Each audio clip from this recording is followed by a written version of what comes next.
A more user-centric and efficient transportation system in the future. We were working towards the pilot deployment of AVs as public transport in Singapore. You have LiDARs, cameras, radars, other sensors, and we're testing whether the stopping distance is safe. Each one of the e-floaters have a GPS connection, so at any given point I know exactly what the battery status is.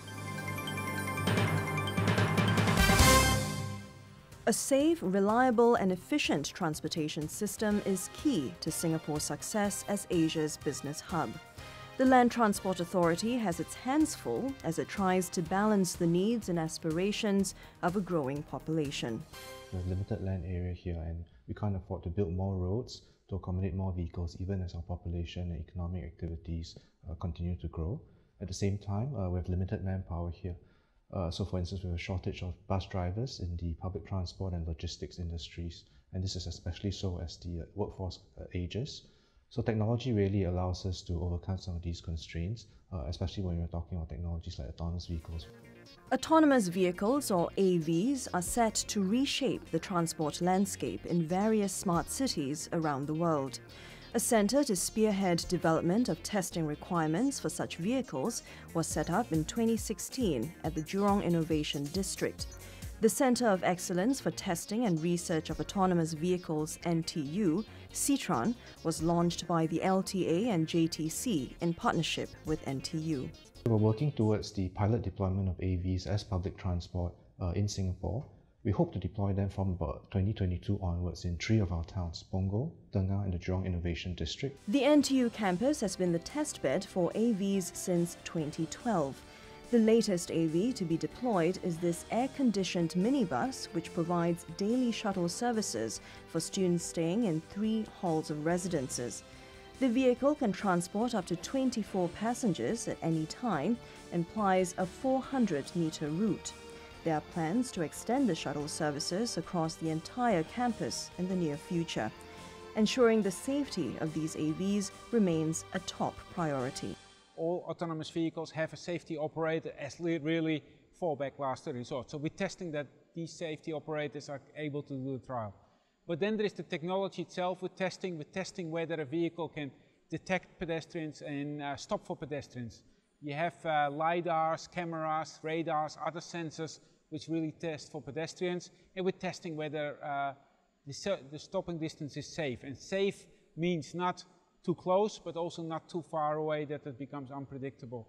And we're testing both static pedestrians as well as what we call dynamic obstacles, moving obstacles, somebody running in front of the vehicle. If you don't pass those tests, you're not allowed to test on the public roads. Long term, it might be pretty convenient because the time can be saved by waiting for drivers, but might be exposed to potential accidents, so that's something that we should be aware of. If you want to have autonomous, like hop into the car and it can take you anywhere in Singapore, that may be a little bit tough. But you have dedicated routes where everybody knows that there are autonomous vehicles flying around the routes. It is possible. AVs aside, a new initiative is taking off in the shared mobility platform. In addition to bicycles, commuters now have access to rental electric scooters to solve their first and last mile problem, distances that are too far to walk and too short to drive. Flotility is a startup that runs a fleet of 50 custom-designed and built e-scooters at One North. Called the e-floaters, these e-scooters come equipped with 3 wheels and are self-balancing. At 10 cents per minute, they're also affordable for most commuters. Each one of the e-floaters have a GPS connection, so at any given point I know exactly what the battery status is, and if it's below a certain threshold, I can do an immediate swap. The Flotility team has also come up with an innovative solution to curb indiscriminate parking of shared mobility devices. Called a Geofence, it allows users to rent and return the e-scooters only within designated areas.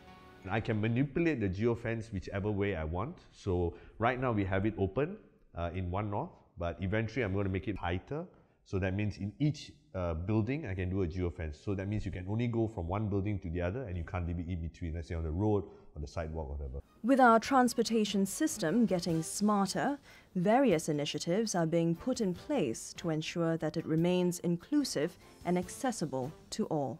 We have an ongoing hands-free ticketing trial where commuters can access MRT stations through the fare gates without having to tap in or out. So we hope that this would allow commuters, for instance people with disabilities, to more easily access public transport.